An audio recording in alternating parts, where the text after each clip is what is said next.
Bhuvaneswari education ஸ்கூலில் LKG படிக்கிறோம்.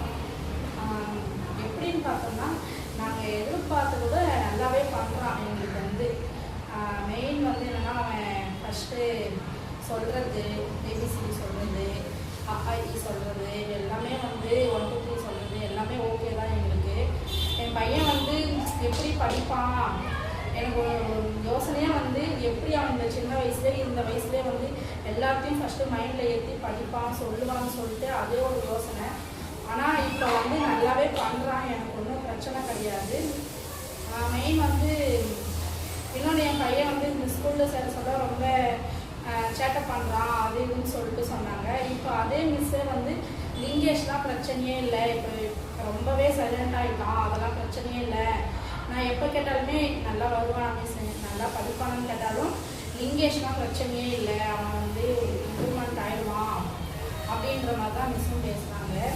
So அதனால் வந்து எனக்கு இந்த ஸ்கூல் பற்றி எதுவும் பிரச்சனை கிடையாது, நல்லாவே சொல்லி தராங்க. மெயின் வந்து நம்ம இந்த ஸ்கூலுக்கு நம்பி அனுப்புறதே கிளாஸ் மிஸ் தான். நாங்கள் வீட்டில் எப்படி பார்த்துக்கிறோமோ அதே மாதிரியே கிளாஸ் மிஸ்ஸும் நல்லாவே பார்த்துக்கிறாங்க. ஃபுட்டுலேருந்து அவன் ட்ரெஸ்ஸுலேருந்து எது எப்படி பண்ணணும் என்ன எதுன்னு சொல்லிட்டு எல்லாமே அவங்க கரெக்டாக சொல்லிடுறாங்க. அதனால் எங்கள் பையன் வீட்டில் இருக்கிறத ஸ்கூலில் நல்லா சேஃப்டியாகவும் இருக்கான், எந்த பிரச்சனையும் இல்லாமல் இருக்கான். அதனால் எங்களுக்கு வந்து இந்த ஸ்கூல் ரொம்ப பிடிச்சிருக்குது. என் பையன்லாம் வந்து ஃபஸ்ட்டு லேஸு, குர்குரே, பிஸ்கெட்டு இந்த மாதிரி தான் ஸ்கூல் சேர்ந்தப்பறம் நல்லா சாப்பிட்டானே. ஆனால் இப்போ அந்த பக்கமே போகிறதே கிடையாது. நானே வாங்கி கொடுத்தாலும் அது எனக்கு வானா, எங்கள் மிஸ்ஸு திட்டுவாங்க, அது சாப்பிட்டா வயிற்றுல பூச்சி வரும் அப்படின்னு சொல்லி இந்த 1 வருஷமாக அவன் அந்த லேஸு, குர்குரே அதெல்லாம் எதுவுமே சாப்பிட்டதே கிடையாது. நல்லாவே மிஸ்ஸு வந்து நல்லாவே படிப்பு மட்டும் இல்லாமல் எல்லாமே நல்லா சொல்லித்தராங்க, எல்லாமே நல்லா புரிஞ்சுக்கிற மாதிரி பசங்களுக்கு எடுத்து சொல்கிறாங்க. இப்போ ஆனுவல் டேயில் கூட எனக்கு வந்து ஒரே இது, என் பையன் ரைம்ஸ் பாடுவானா எனக்கு தெரியும். என்னை கேட்டாங்க மிஸ் வந்து லிங்கேஷ் வந்து டான்ஸில் போகணுமா ரைம்ஸில் போகணுமான்னு கேட்டாங்க. நான் ஒரே சொல்லி உங்களுக்கு தெரியும் இல்லை மேம் என் பையன் எப்படி பண்ணுறான்னு சொல்லிட்டு, உங்களுக்கு எது நல்லா இருக்குதோ அதில் போடுங்க அப்படின்னு சொல்லிட்டு நான் சொன்னேன். மிஸ் வந்து சரி ரைம்ஸில் போகணும்னு சொல்லிட்டு போட்டாங்க. இருந்தாலும் எனக்கு நான் டெய்லி வரப்பிள்ளைங்க இப்போ என் பையன் பாடுவானா எனக்கு ஒரே இதுவாக இருக்குது, ஸ்டேஜில் ஏறிட்டு அவன் பாடாமல் கேட்டானா ஒரு மாதிரி ஆகிடுமேன்னு சொன்னேன்.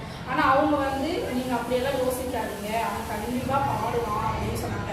ஆனால் நான் எதிர்பார்த்ததோ பயங்கரமாக என் பையன் ஸ்டேஜ் ஏறி ஃபஸ்ட் டைம் இதோ பிறந்து 4 வயசு ஆயிடுச்சு, ஃபஸ்ட் டைம் அவன் ஸ்டேஜ் ஏறி இந்த ரைம்ஸ் பண்ணி எனக்கு அவ்வளோ சந்தோஷம். நான் மட்டும் இல்லாமல் எங்கள் வீட்டுக்காரு, எங்கள் மாமியார் எல்லாருமே ரொம்ப சந்தோஷப்பட்டாங்க. பரவாயில்ல அவங்க அப்பாவுக்கு வந்து நம்ம தானே ஸ்டேஜ் ஏற, நம்ம புள்ளியாச்சும் இந்த வயசுலேயே ஸ்டேஜ் ஏறி பாடியிருக்கானே, அவ்வளோவும் மிஸ்ஸு அவ்வளோ இதுவும் கொடுத்து அவனை எஃபெக்ட் பண்ணி நல்லா சொல்லி கொடுத்துருக்காங்க அப்படின்னு சொல்லிட்டு எங்களுக்கு ரொம்பவே சந்தோஷம்.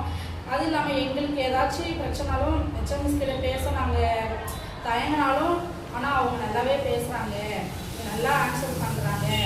அதனால எங்களுக்கு வந்து இந்த ஸ்கூல் ரொம்ப பிடிச்சிருக்குது, நல்லா சொல்லித்தராங்க. எங்களுக்கு